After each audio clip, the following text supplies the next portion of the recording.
여러분 반갑습니다. 오늘이 7월 14일입니다. 시간이 참 빨리 갑니다. 지금 장마가 져가지고 그래도 공은 그렇게 비가 많이 오지 않고 있는데 다른 지역에서는 물난리가 나가지고 막 사람들이 죽고 막 그렇잖아요. 이 세계적으로 벌어지는 기후 온난화로 인한 기후 이 변화와 이상은 갈수록 더 심각해질 겁니다. 그래서 예전에 우리가 생각했던 그런 그 물이나 비나 가뭄이 아니기 때문에 항상 우리는 긴장을 해야 되고, 이럴수록 우리는 하나님의 뜻을 늘 생각하고 바르게 살아가는 그런 삶이 필요하다는 것을 생각해 보게 됩니다. 지금 세계적으로도 전쟁들이 막 계속 일어나고 있잖아요. 이 전쟁이 왜 일어난다고 생각하십니까? 결국은 자기들의 경제적 이득과 힘을 가지고 이 다른 나라에 압박을 주는 그런 것이거든요. 자기 이익을 위해서 남에게 피해를 끼치는 그런 겁니다. 율법을 어긴 것과 같은 이 인간의 죄들로 인해서 전쟁이 일어납니다. 지금 우크라이나와 러시아 전쟁도 사실은 땅 따먹기 전쟁인 거예요. 땅 따먹기. 우리 어렸을 때 땅 따먹기 놀이 하잖아요. 그 똑같은 거예요, 이게. 많이 따갖고 내 땅을 크게 해서 더 부자를 잘 살겠다는 거거든요. 이제 이스라엘과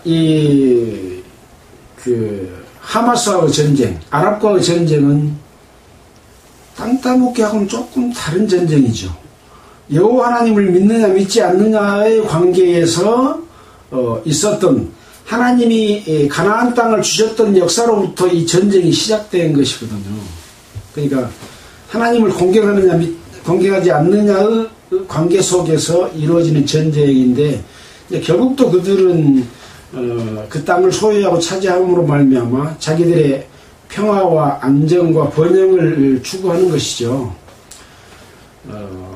이런 전쟁들이 좀 어떻게 국제협약이나 이런 걸로 해서 없어져야 되고 점점 줄어들어야 되는데 가면 갈수록 핵무기를 더 만들고 있잖아요. 지금 러시아가 북한과 이렇게 외교관계를 공고히 하면서 북한의 핵무기 개발이 더욱 더 탄력을 받고 있는 그런 상황이 됩니다. 그러니까 전 세계가 지금 북한과 러시아와의 이 유착관계를 굉장히 걱정스러워하고 있는 거죠. 또 북한이 러시아에 무기를 대주로 말미암아 우크라이나를 공격하는 데 쓰고 있는데, 우크라이나는 미국과 나토가 도와준다고 하지만 본토 공격을 못하게 해놨지 않습니까? 그래서 이런 모든 것들은 공정한 게임이 아닌 힘 있는 나라가 주도해서 이루어지는 전쟁 상황으로 치닫게 되는데, 결국은 이제 우리 성경적 예언을 본다면 마지막 전쟁 때에 일어날 상황에 대해서 에스겔이나 스가랴에서 기록이 되어 있거든요. 섰을 때 그 살이 섰을 때 눈이 눈 속에서 쏟고 혀가 입 속에서 쏟고, 이건 핵전쟁을 이야기하거든요. 핵전쟁은 일어날 수밖에 없고 일어날 것이다라고 하는 것이 우리가 성경을 믿는 사람들로서 바라보는 견지기 때문에 언젠가 인간은 스스로 욕심에 의한 전쟁을 벌이게 되고 파멸의 길로 가게 될 것이다 라고 하는 것이고, 하나님은 이 인간들을 구원하기 위한 그 역사를 이스라엘을 택함으로 말미암아 이스라엘 이후에 또 교회를 통해서 구원을 내신 하나님의 역사를 이루어가고 계십니다. 마지막에 심판과 하나님의 나라가 이루어지는 것은 단계적으로 이루어질 그런 상황이기 때문에 우리가 살아가는 것이 세상에 소망을 두지 않고 하나님의 뜻을 따라서 하나님의 계획이 이루어질 가운데 우리가 그 하나님의 축복 속에 들어가서 영원한 삶을 살도록 하는 것이기 때문에 얼마나 값어치 있는 겁니까? 그래서 우리는 세상에 사는 사람들과의 삶과 같지 않다라고 하는 거죠. 여러분, 세상에 부귀영화 다 준다고 하면 내가 가지고 있는 이 하나님의 자녀의 직분을 거기다 팔 수 있겠습니까? 바꾸겠습니까?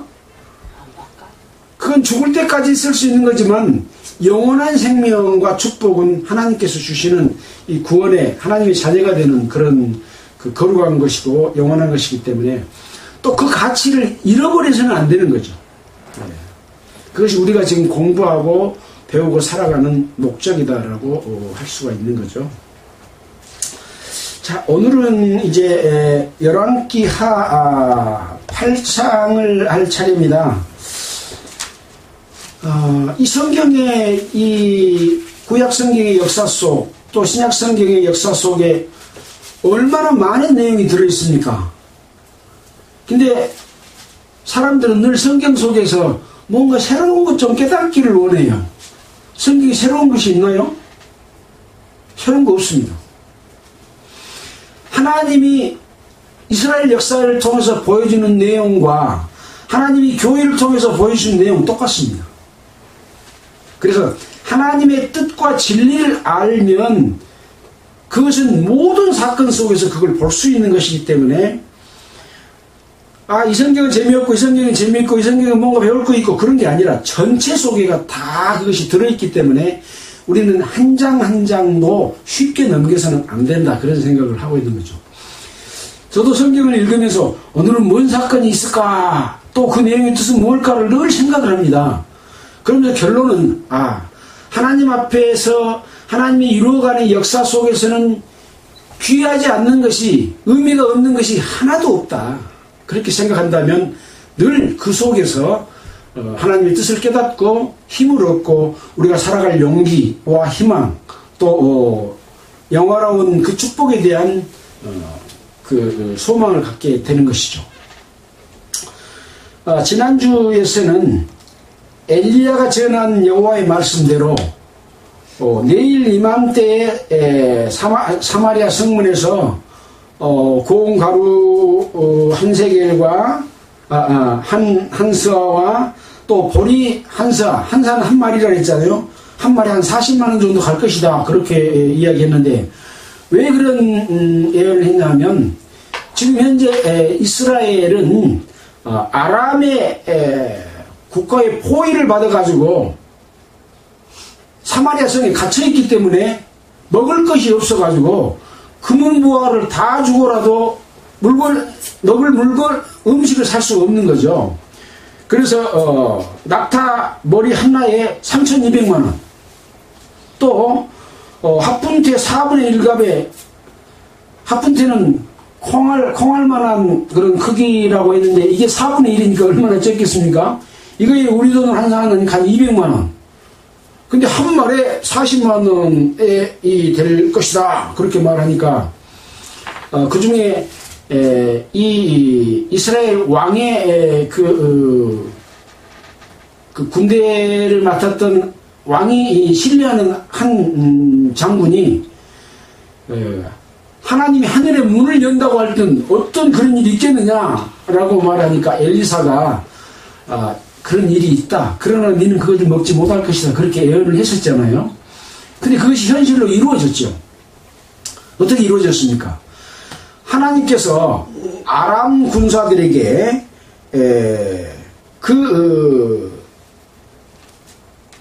군대의 어떤 그런 소리, 하나님의 군대의 소리를 들려준 거죠.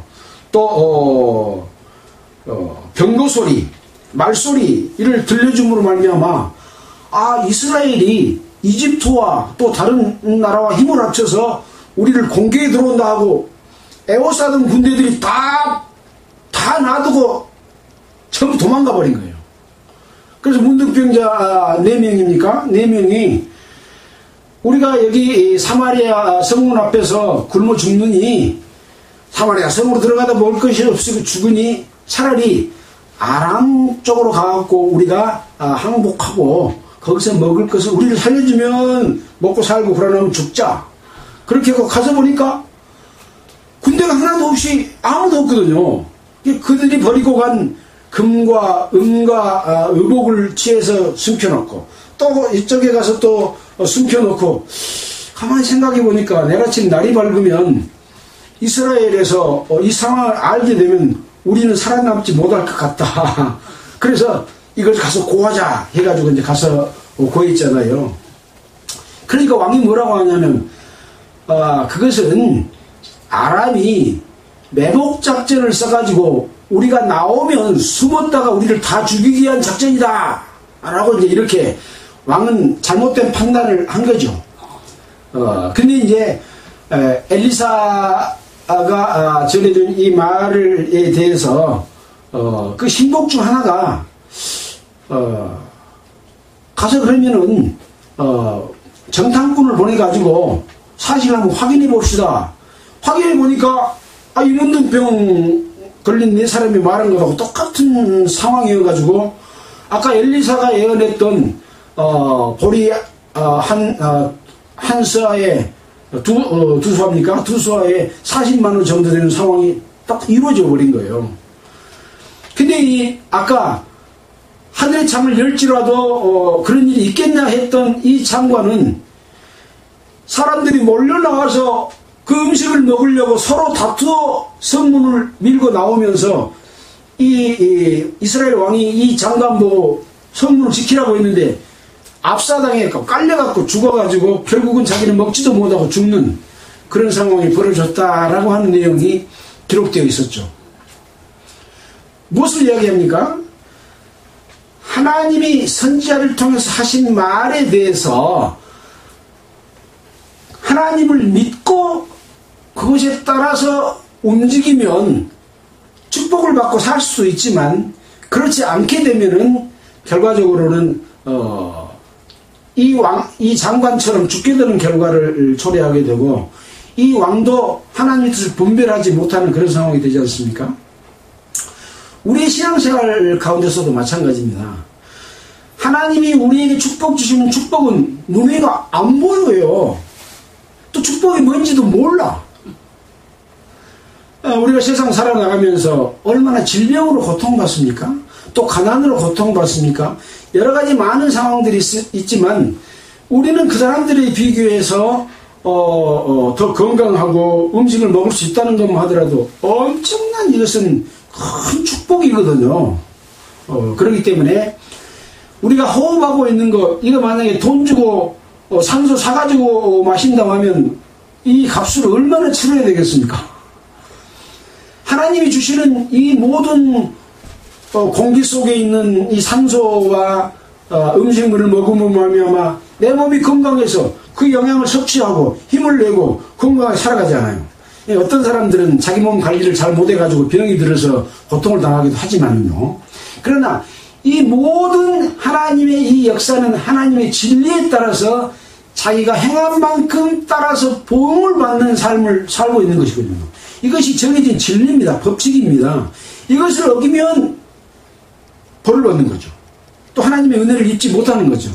그래서 모든 삶은 하나님의 은혜를 알고 감사하고 그 속에서 누리고 평안하게 살아가는 삶, 이것인데 이것을 평상시 우리가 느끼지 못하고 산다는 거죠.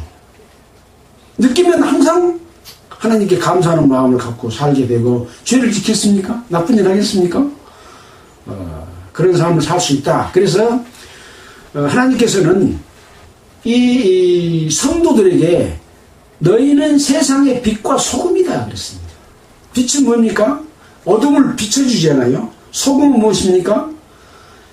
자기가 자기 맛을 내면 안 되는 거예요. 자기는 녹아서 없어지고 그 음식 맛을 살려줘야 돼요. 간이 안 맞으면 음식이 맛있습니까? 맛이 없죠. 근데 짠맛이 나면 그 맛이 있는 겁니까? 짠맛이 나면 안 돼요. 그래서 자기 맛은 숨기고 그 음식 고유의 맛만 살려줘야 소금의 역할인 것이죠. 우리 그리스도인은 그런 역할을 해야 됩니다. 자기가 뭘 했다고 자기 낯을 내면 안 되는 거죠. 내가 쓰여져서 그 사람에게 어떤 그 가치와 영광과 기쁨과 하나님을 알게 하는 전도의 역할을 하며 살아야 된다라고 하는 것이 우리 성도들의 삶인 거죠. 근데 현재 기독교 종교인들은 그렇게 살지 못하기 때문에 예수 믿는 저런 사람들 보니까 나는 예수 못 믿겠다. 나는 안 믿을란다. 안 믿는 사람보다 더 험하다. 그런 소리 많이 하잖아요. 그건 하나님의 백성이라고 하는 사람들이 하나님의 백성 아닌 사람도 많이 있고, 구원받지 못했으면, 하나님 자녀를 거듭나지 못했으면 하나님 백성 아니니까 교회 다닌다고 도 하나님 백성이 되는 거 아니잖아요. 예.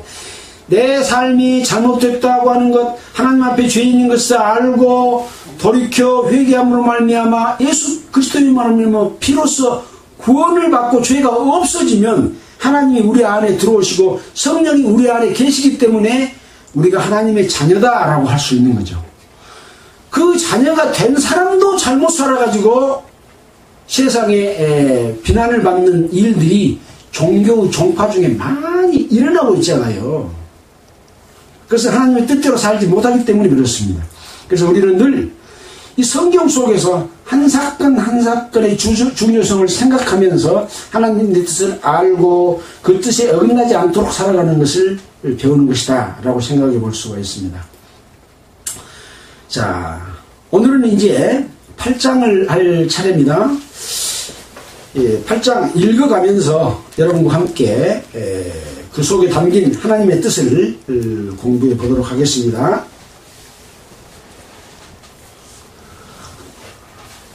8장 1절. 엘리사가 이전에 아들을 다시 살려준 여인에게 이르되 너는 일어나서 내 권속과 함께 거할 만한 곳으로 가서 거하라. 이 엘리사가 아들을 다시 살려준 여인은 누구였습니까? 수넴 여인이었습니다. 이 수넴 여인이 하나님의 선지자인 엘리사에게 선대하고 많은 은혜를 베풀었기 때문에 수넴 여인은 아들이 없었어요. 그래서 아들을 낳도록 해줬고, 근데 그 아들이 또 죽었어. 그 죽은 아들을 또 살려주는 역할을 엘리사가 했습니다. 엘리사가 한 게 아니라 하나님이 그렇게 해주신 거죠. 왜? 수넴 여인의 하나님의 사람에게 선대하는 것을 보고 수넴 여인에게 복을 준 거죠. 자, 근데 이제 이 수넴 여인이 살고 있는 이 곳에 뒤에 보면 이제 이런 내용이 있습니다. 너는 내 권속과 함께 거할 만한 곳으로 가서 거하라.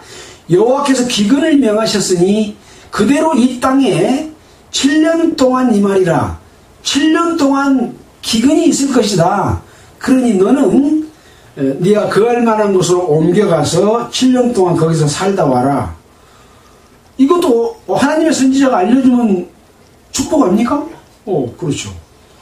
미리 기근을 피해서 살 수 있는 길을 알려준 거죠. 자, 그래서 여인이 일어나서 하나님의 사람의 말대로 행하여 그 권속과 함께 자기뿐만 아니라 자기가 함께하고 있는 친척들과 또 자기 아들도 같이 데리고 갔겠죠. 아들과 함께 가서 블레셋 사람의 땅에서 7년을 살았습니다.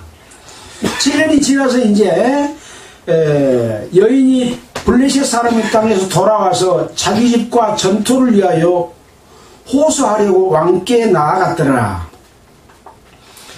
7년 동안 자기 땅을 놔두고 갔습니다.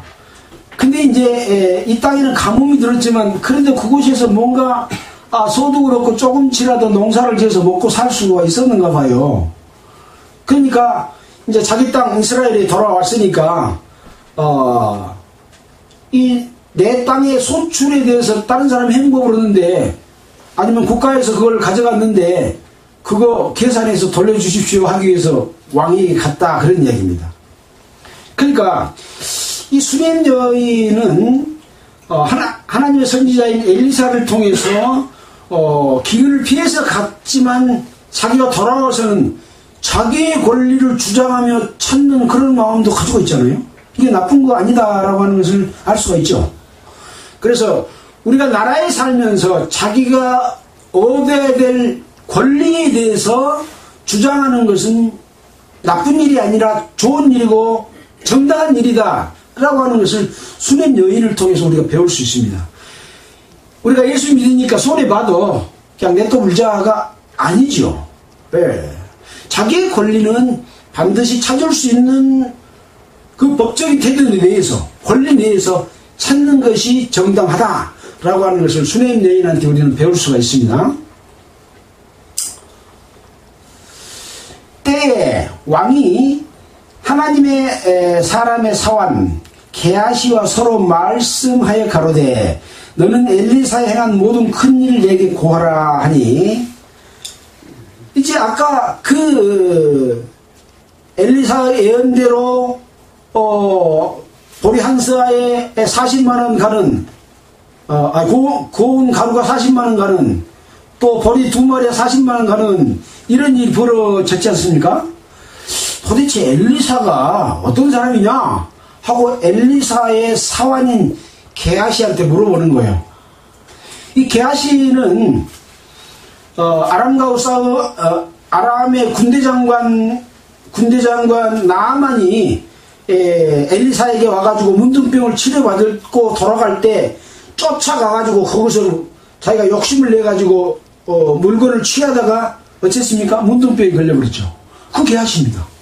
그 게하시가 지금 게하시한테 왕이 지금 물어보는 거예요.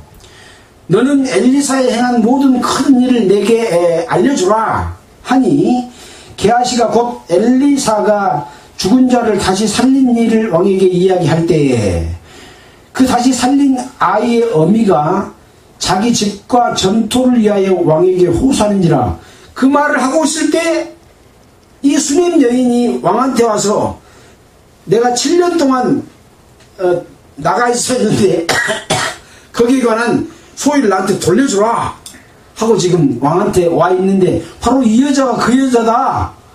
엘리사가 그 아들을 살려준 그 엄마다 하고 지금 말해주고 있는 겁니다. 재밌지 않습니까? 게하시가 바로되 내 주 왕이여, 이는 그 여인이요 저는 그 아들이니, 그러니까 아들과 함께 지금 왔다는 거죠. 곧 엘리사가 다시 살린 자입니다 하고 아들에 대해서 알려줍니다. 그러니까 왕이 그 여인에게 물음에 여인이 고한지라 왕이 저를 위하여 한 관리를 임명하여 가로되 무릇 이 여인에게 속한 것과 이 땅에서 떠날 때부터 이제까지 그 밭의 소출을 다 돌려주라 하였더라. 아마 나라에서 취했든지 다른 사람에 취했든지 한 관리를 임명해가지고 이 수넴 여인이 그 다른 나라 갔을 때 있었던 그 기간 동안 7년 동안에 있었던 소출을 돌려줘라. 왕이 이렇게 하네요. 그 왕도 지금 이스라엘 왕이잖아요. 그 왕이 지금 우리가 봤을 때는 요람 왕이지 않는가 그렇게 생각이 됩니다. 왕이 누구다 라고 하는 말은 지금 없습니다. 자, 그렇게 했습니다. 자, 이런 일이 있었다 한 내용들을 기록해 놓고 있습니다. 왕은 그 나라를 다스리는, 누가 세운 왕입니까? 왕을 세울 때는 반드시 기름 부어서 하나님이 세워주십니다. 유다 왕도 그렇고 이스라엘 왕도 그렇습니다. 그래서 왕은 하나님의 뜻을 따라서 자기 백성을 하나님의 백성으로서 잘 다스려야 될 의무가 있는 사람인 거죠. 오늘 요거 하는 거 보니까 잘했던 것 같아요. 예. 자, 7절에는 이런 내용이 기록되어 있습니다. 엘리사가 다메섹에 갔을 때 아람왕 베나다니 병들었더니, 지금 아람과 이스라엘은 계속 전쟁이 있었잖아요. 하나님이 도와주시면 이스라엘이 승리하고, 또 하나님의 백성, 왕이 잘못하고 백성이 잘못하면은 아까 그 포위에서 둘러싸여갖고 자기 자식을 잡아먹는 그런 일을 당하는 상황이 벌어지기도 하고, 그러나 하나님께서는 자기 백성을 끝까지 버리지 않고 늘 돌아오도록 이렇게 하나님의 은혜를 베풀고 있는 그런 상황이 있었죠. 그렇게 이제 전쟁이 있는 상황인데, 이 아람왕 베나닷이 병이 들었습니다. 혹이 왕에게 고하되, 아람 왕에게 이제 어떤 사람이 하나님의 사람이 여기 이르렀습니다. 엘리사가 오니까 지금 다메섹에서 일어난 일입니다. 엘리사가 다메섹에 갔더니 혹이 왕에게 하나님의 사람이 여기 왔습니다 하고 말해준 겁니다. 왕이 하사엘은 아람 왕의 군대 장관 같은 그런 위치에 있는 그런 사람입니다. 너는 손에 애물을 가지고 가서 하나님의 사람을 맞이하고 저로 말미암아 여호와께 나의 이 병을 낫겠나 좀 물어봐 달라. 그러니까 아람 왕은 비록 이방 나라의 지금 왕이지만 이 아람 족속은 누구 족속이냐면 셈의 5째 아들의 후손이 아람 족속입니다. 셈과 함과 야벳이 있잖아요. 우리도 셈 족속입니다. 우리 동양인들은 셈 족속에 속합니다. 큰아들의 아들입니다. 우리가 노아의 후손 중에 큰아들의 아들이 우리 족보가 여기 아람도 그 셈의 5째 아들의 후손입니다. 그러니까 야곱의 자손은 아니죠. 예. 왕이 하살에게 이르되 낫겠나 물어보라 하고 한 거죠.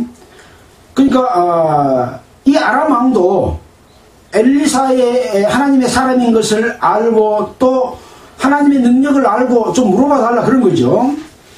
하사엘이 드디어 맞으러 갈새 다메섹의 모든 아름다운 물품으로 애물을 삼아가지고 약대 40에 싣고 나가서 저희 앞에 서서 가로되 당신의 아들 아람왕 베나닷이 나를 당신에게 보내어 가로되 나의 이 병이 낫겠나이까 하더이다. 아까 왕이 그랬잖아요. 너는 손에 애물을 가지고 가서 하나님의 사람을 맞아라 그랬잖아요. 이 애물을 드린다고 하는 것은 그 사람을 존중하고 내가 모셔야 될 그런 사람이다 라고 하는 표현입니다. 근데 얼마나 싣고 갔어요? 약대 40에 싣고 갔다. 그러니까 많은 다메섹에서 나는 그 귀한 물품들을 여기 뭐뭇이라고는 안 나와 있습니다만은 싣고 아름다운 물품을 애물을 삼아가지고 가지고 가서 이렇게 물어봅니다. 그러니까 엘리사가 가로되 너는 가서 저에게 고하기를 왕이 정녕 나으리라 하라. 왕이 나을 것이다. 그러나 여호와께서 저가 정녕 죽으리라고 나에게 알게 하셨느니라 이렇게 말을 해줍니다. 낫기는 나은데 죽을 것이다. 정녕 죽을 것이다. 그렇게 말을 하고는 이 하나님의 사람 엘리사가 이 아람 왕이 보낸 하사엘을 저가 부끄러워하기까지 쏘아봅니다. 탁 쏘아보면서 엘리사가 울었습니다. 무슨 사연이 있겠죠? 그러니까 하사엘이 가로되 내 주여 어찌하여 웁니까? 그러니까 엘리사가 대답을 합니다. 네가 이스라엘 자손에게 행할 모든 악을 내가 알기 때문에 그렇다. 네가 저희 성에 불을 놓으며 장정을 칼로 죽이며 어린아이를 메어치며 아이벤 부녀를 가르리라. 이렇게 엘리사는 하사엘이 앞으로 어떤 일을 할 것을 알고 있었습니다. 누가 알려줬을까요? 하나님께서 앞을 내다봐 알게 한 거죠. 근데 성에 불을 놓고 장정을 칼로 죽이고 어린아이를 메어치고 아이벤 분해의 이 배를 가르는 이런 일을 할 것이다 라고 말하니까 하사엘이 말합니다. 당신의 개같은 종이, 나는 당신 앞에 보면 개같은 종에 불과한 내가 무엇이간데 이런 큰 일을 행하리까? 그러니까 엘리사가 대답을 합니다. 여호와께서 네가 아람 왕이 될 것을 내게 알게 하셨다. 지금 아람 왕은 누굽니까? 베나닷이었고 베나닷이 병들어서 지금 좀 가서 엘리사에게 물어봐 주라고 했는데 낫기는 나은데 정녕 죽을 것이다 라고 말해 줬지 않습니까? 근데 죽게 되면 그 왕이 바로 이 하사엘이 왕이 될 것인데 그런 일을 저지를 것이다 라고 하나님께서 이 엘리사 선지자에게 알려주셔서 그걸 지금 말하고 있는 겁니다. 내게 고하셨느니라 저가 엘리사를 떠나가서 그 주인에게 나아가니, 지금 저는 하사엘입니다. 하사엘이 이제 그 말을 듣고 주인은 누구에게 가겠습니까? 아람 왕 베나닷에게 지금 갑니다. 그러니까 왕이 엘리사에게 너에게 무슨 말을 하더냐, 선지자 엘리사가 너한테 하나님의 사람이 무슨 말을 너에게 하더냐, 그러니까 이르기를 왕이 정녕 나으리라 하더이다 라고 말을 해줍니다.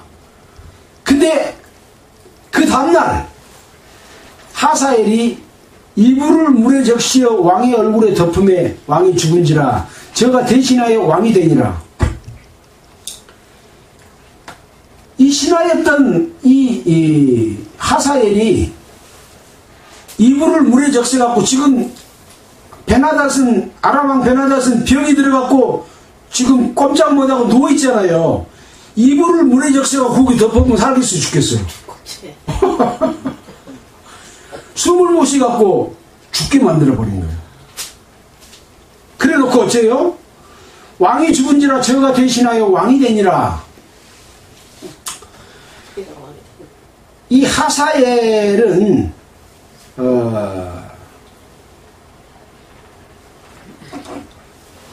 뜻을 찾아보니까 아니요, 이 하사엘이 이제 그런 일을 하게 됩니다. 자, 그 이로 보겠습니다. 16절입니다.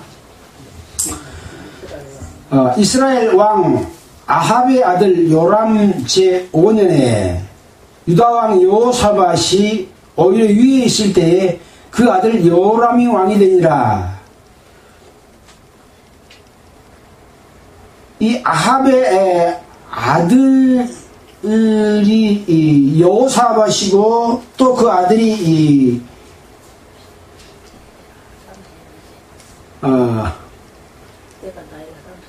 여호사밧이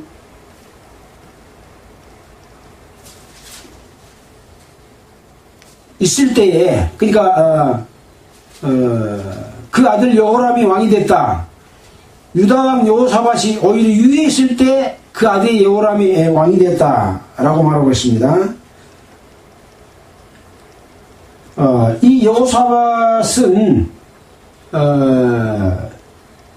유다 왕으로서 25년을 통치했습니다. 그 다음에 이제 이 여호람이 왕이 된 이 여호람이 위에 나아갈 때 나이 32세라 예루살렘에서 8년을 치리하니라.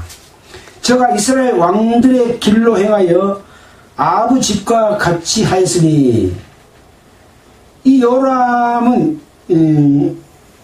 이제 그 이스라엘 왕들의 길로 행하였다 라고 말하고 있습니다. 지금 이스라엘 왕들이 하나님의 길로 행하던가요? 늘 하나님과 다른 우상 섬기고 죄 짓는 일을 하던가요? 우상 섬기고 죄 짓는 일을 하니까 아람에게 둘러싸이고 어려움을 당하고 아들을 서로 나눠 잡아먹는 그런 일까지 벌어지고 그랬잖아요. 근데 이 여호람이, 유다 왕 여호람이 됐지 않습니까? 저가 이스라엘 왕들의 길로 행하여 아합의 집과 하였으니, 왜 그랬냐? 이는 아합의 딸이 그 아내가 되었습니다. 아합 왕에 대해서는 우리가 이미 공부를 했습니다.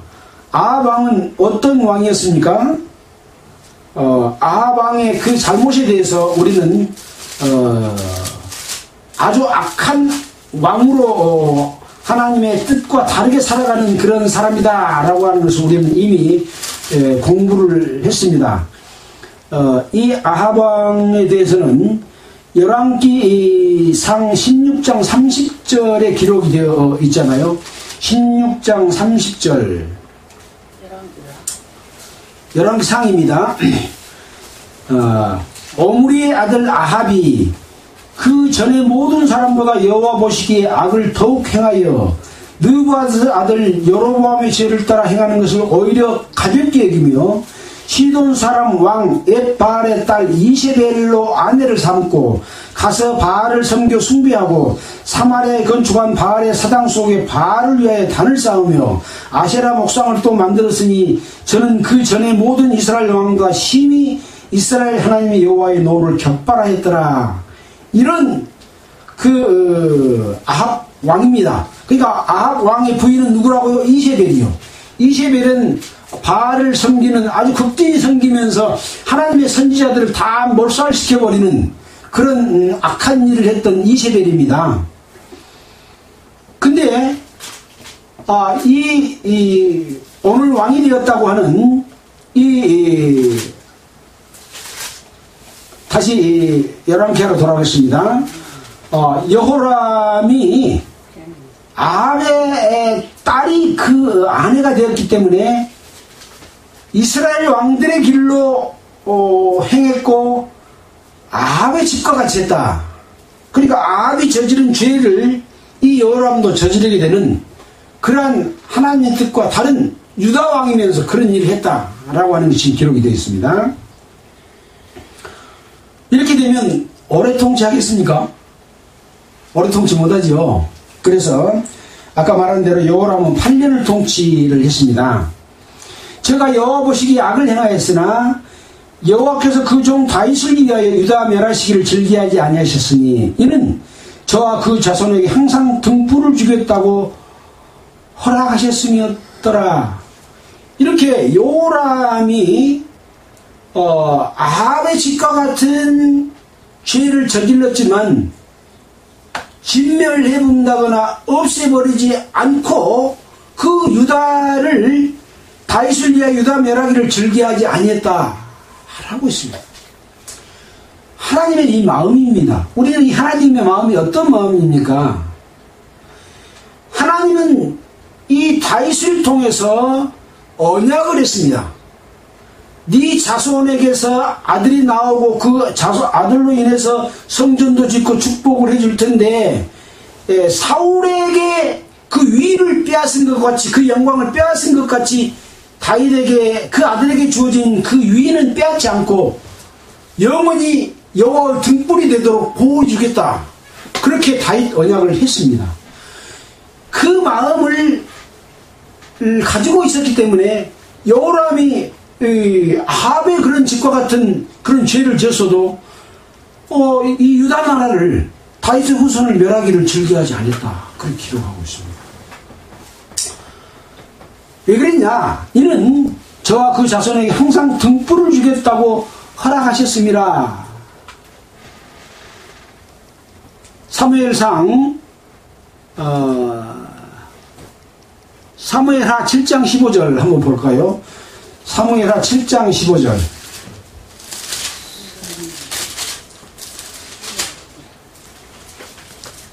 여기가 이제 아까 말씀드린 그런 내용이 나와 있습니다. 자, 다윗에게 지금 나단이 해준 그런 내용의 말입니다. 나단이 묵시대로 다윗에게 고하다 그런 내용이 7장에 있습니다. 여호와가 너를 위하여 집을 이루고 네 소환이 차서 이제 다윗에게 말합니다. 네 조상들과 함께 잘 때 내가 네 몸에서 날 자식을 내 뒤에 세워 그 나라를 경복케 하리라. 저는 내 이름을 위하여 집을 건축할 것이요 성전을 건축할 것이요 나는 그 나라 위를 영원히 경복케 하리라. 이게 솔로몬을 이야기하고 있는 겁니다. 솔로몬이 성전을 질 것이요 그 나라를 영원히 경복케 할 것이다. 나는 그 나라 위를 영원히 경복케 한다. 나는 그 아비가 되고 그는 내 아들이 되느니 저가 만일 죄를 범하면 내가 사람 막대기와 인생 채찍으로 징계하려니와 징계는 하겠다. 그러나 내가 네 앞에서 패한 사울에게서 내 은총을 빼앗은 것과 같이 그에게서는 솔로몬에게서는 내가 빼앗지 아니하리라. 내 집과 내 나라가 내 앞에서 영원히 보존되고 네 위가 다윗의 위가 솔로몬의 위가 영원히 경고하리라 하셨다 하라. 이것이 바로 다윗에게 언약하신 하나님의 마음의 언약입니다. 이 뜻을 따라서 지금 우리에게는 교회를 예비하셨고 교회를 영원히 지켜주실 것이다. 그 위를 견고하게 하실 것이다. 라고 하는 것과 같은 그런 내용입니다.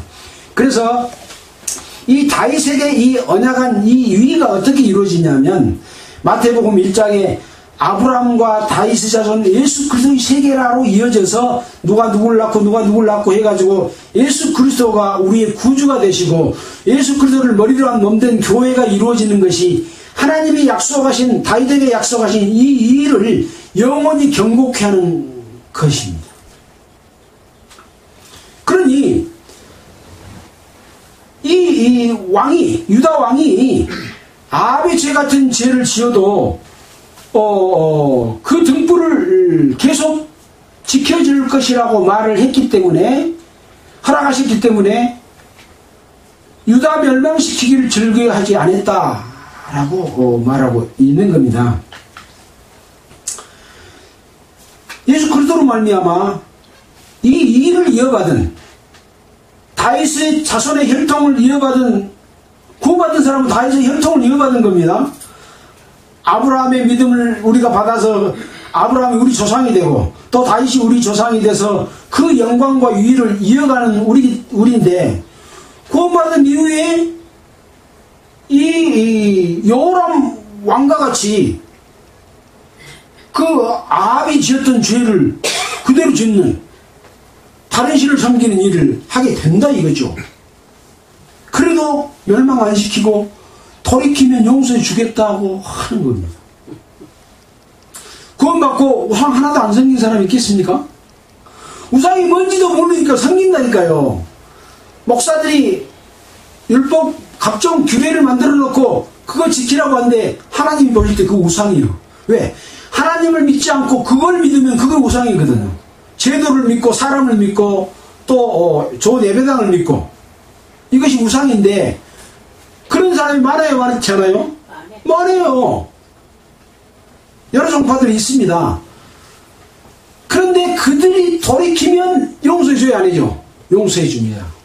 바로 이것이 예수 그리스도로 말미암아 우리에게 돌이킨 자에게 늘 정결례를 행해서 깨끗하게 해주시는 그 은혜입니다.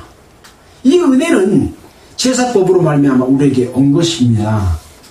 죄는 반드시 집니다. 그러나 돌이킬 때 이 제사법으로 다시 깨끗해지는 정결례가 바로 그리스도인이 사는 길이고 이 하나님의 그 위를 지켜주겠다는 등불인 여호람의 그 후손들로 이어지는 그 위를 지켜주는 것과 같다고 하는 겁니다. 이건 엄청난 내용인 겁니다. 만약에 하나님의 백성이 목사가 잘못 가르쳐줘서 우상 섬기는 일을 했다고 합시다. 그러면 다 지옥 보내면 천국 갈 사람이 있겠습니까? 한 사람도 없을 겁니다. 그러나 하나님께서는 새로운 길을 우리에게 늘 보여주고 계시는 거죠. 자, 이런 일이 있었다라고 하는 거죠. 20절입니다. 여호람 때 에돔이 배반하여 유다의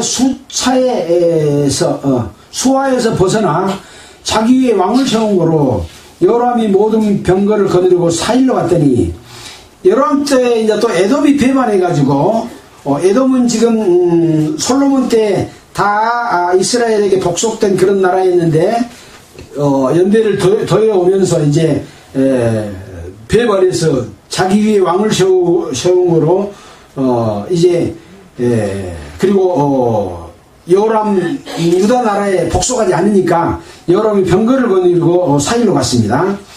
밤에 일어나 자기를 에워싼 에돔 사람과 그 병거 장관들을 치니 이에 백성이 동하여 각각 그 장막으로 돌아갔더라. 이와 같이 에돔이 배반하여 유다의 수하에서 벗어났더니 오늘날까지 그러했으며 이 오늘날은 11기 하야가 기록되던 날까지를 이야기합니다. 그때 림나도 배반하였더라. 림나도 똑같은 그런 상황이었다. 요람의 남은 사적과 그 행한 모든 일은 유다왕 역대 시략에 기록되지 아니하였느냐. 그래서 요람 때에 있었던 그런 일을 기록해 놓은 것은 이 성경뿐만 아니라 이스라엘 역사 속에서도 다 기록이 되어 있고 이스라엘 백성들은 지금 그걸 공부하고 있습니다. 이 역사, 성경에 있는 역사가 똑같이 이스라엘 역사 속에 있다. 그런 말인 겁니다. 여호람이 열조와 함께 자매 그 열조들과 함께 다윗성에 장사되고 그 아들 아하시야가 대신하여 왕이 됐다. 그래서 여호람은 5대 왕이고 6대 왕, 분열왕국 이후에 아하시야는 7대 왕이 되었다라는 내용이 기록되어 있습니다. 자, 25절입니다. 이스라엘 왕 아하브 아들 요람 제12년에 아까 이스라엘은 요람 왕 때일 것이다 제가 말했지 않습니까? 12년에 유다왕 여호람의 아들 아하시야가 왕이 되니 아하시야가 위에 나아갈 때 나이 22세라 예루살렘에서 1년을 치리하니라. 1년밖에 치리 못했대요. 이 여호람은 그래도 8년 치리했는데 그 뒤에 이어지는 그 아들 아하시야는 왕이 됐는데 1년을 치리하니라 라고 되어 있습니다. 그 모친의 이름은 아달랴랴 이스라엘 왕 오므리의 손녀더라. 아하시야가 아하브 집의 길로 행하여 왜 1년밖에 치리 못했냐 27절에 나와 있습니다. 아하시야가 아합의 집의 길로 행하여 아합의 집과 같이 여호와 보시기에 악을 행하였으니 여호람도 그랬고 아하시야도 또 그랬다. 왜 그랬냐? 저는 아합의 집의 사이가 되었음이로라. 아까 여호람도 그 부인이 아합의 딸이 아내가 됐다 그랬잖아요. 근데 아하시야도 아합의 집이 사이가 됐으니까 딸이 아내가 된 거 맞지 않습니까? 둘 다 아합의 딸을 아내로 삼은 거예요. 그렇기 때문에 아합이 섬겼던 그 우상들과 다른 신을 섬기는 일을 또 했다 그런 얘기입니다. 저가 아합의 아들 요람과 함께 길랏 라못으로 가서 아람 왕 하사엘로 더불어 싸우더니 아람 사람들이 요람을 상하게 한지라. 요람 왕이 아람 왕 하사엘과 싸울 때에 라마에서 아람 사람에게 맞아 상한 것을 치료하려 하여 이스라엘로 돌아왔더라. 아합 아들 요람이 병이 있으므로 유다 왕 요람의 아들 아하시야가 이스라엘에 내려가서 방문을 하였더라. 문병을 하고 간 거죠. 자, 이렇게 이스라엘 왕들의 죄는 계속해서 이어져 왔고 유다 왕들은 그래도 하나님을 공경하는 그런 하나님께서 약속하시고 하나님의 의가 이어지고 하나님의 등불처럼 그런 일을 행했는데 또 왕 중에는 이렇게 이스라엘 왕들처럼 잘못을 저지른 왕들이 있었다.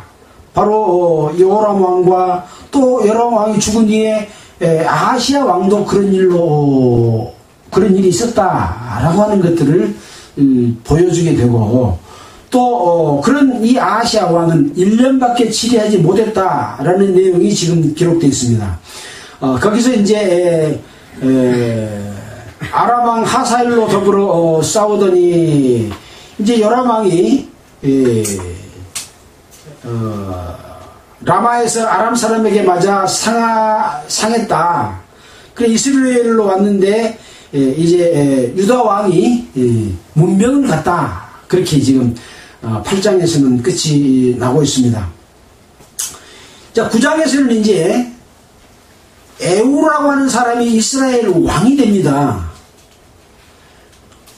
이런 역사 속에서 하나님께서는 어떤 이스라엘 왕을 세우든지 유다 왕을 세우든지 아니면 선지자를 통해서든지 다른 나라를 통해서든지 그들이 하나님을 떠나서 저지른 죄의 값은 반드시 치러주시고 심지어는 그 족속들을 멸족시켜버리는 일까지도 벌어지게 됩니다. 그래서 9장 이후에는 또 그런 내용들이 기록되어 있습니다.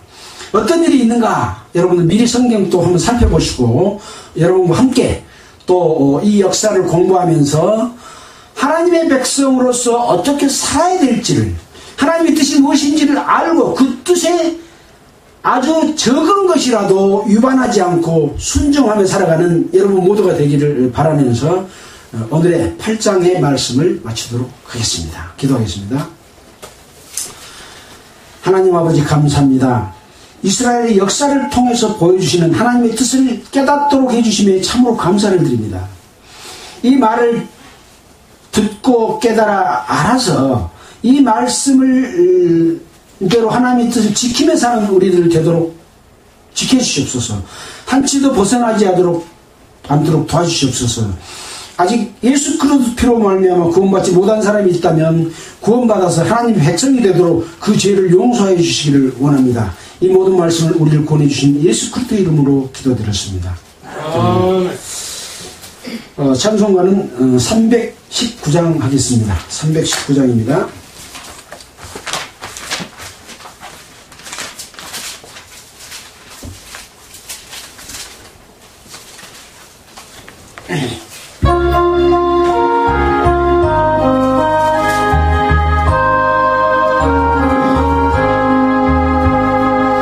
온유한 주님의 음성 내 귀에 속삭이네.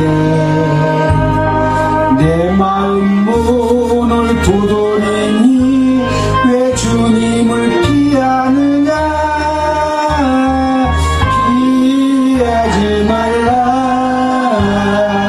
피하지 말라.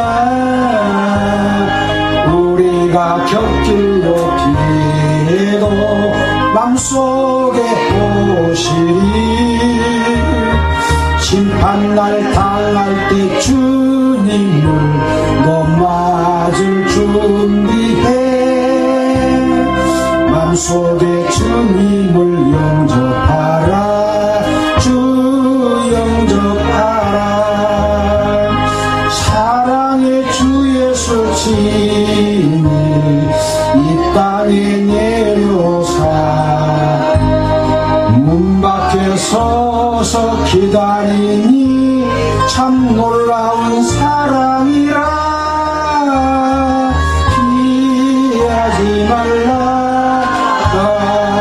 피하지 말라. 우리가 곁길로 피해도 맘속에 오시리. 심판날 당할 때 주님을 너 맞을 준비해. 맘속에 주님을 영접하라. 주 영접하라. 주님이 부르는 음성 널 받아주시나니.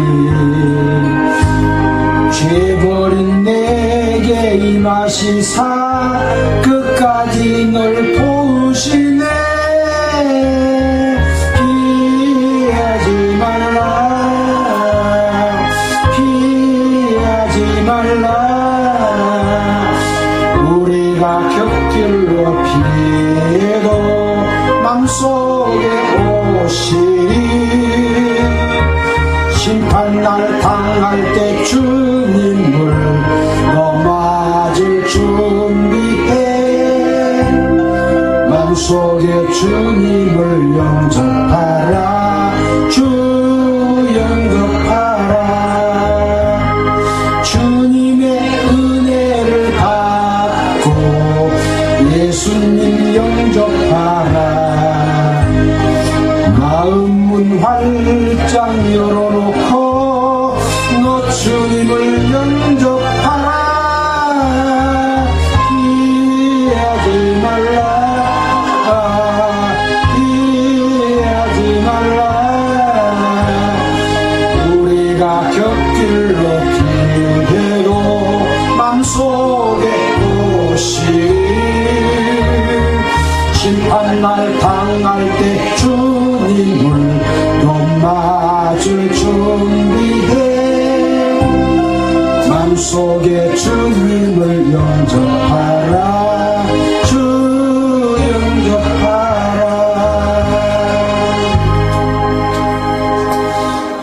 이 찬송가는 우리 마음에 있는 것을 노래하는 것이거든요. 이 온유한 주님의 음성은 네가 지금 그 하나님의 은혜는 하나님의 음성은 계속 네를 구원해 주기를 원한다. 그러니 네 죄를 버리고 네 마음문을 열고 돌아오면 네를 하나님께서 구원해 주시겠다. 그런 찬송가입니다. 그러니까 구원을 받을 대상자, 그동안에 죄만 짓고 하나님 모르고 살았던 자는 자기의 잘못된 것을 돌이키고 죄를 버리고 회개하고 하나님께 나오면 구원해 주겠다. 그런 것이거든요. 근데 왜 피하냐? 왜 자꾸 뒤로 미리냐? 그런 찬송가인데 찬송가의 의미가 굉장히 깊잖아요. 예, 마치겠습니다. 수고하셨습니다.